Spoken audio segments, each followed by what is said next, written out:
Once upon a time, a farmer had 3 sons who each wanted to make their fortune. To help them, the farmer gave his eldest a rooster, the second a scythe, and the youngest a cat, thinking these gifts would serve them well.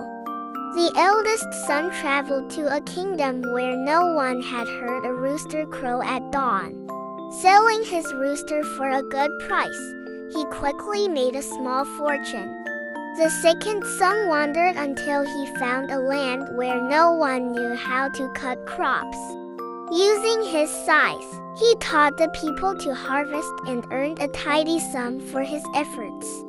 The youngest son was his cat, discovered a palace overrun by mice.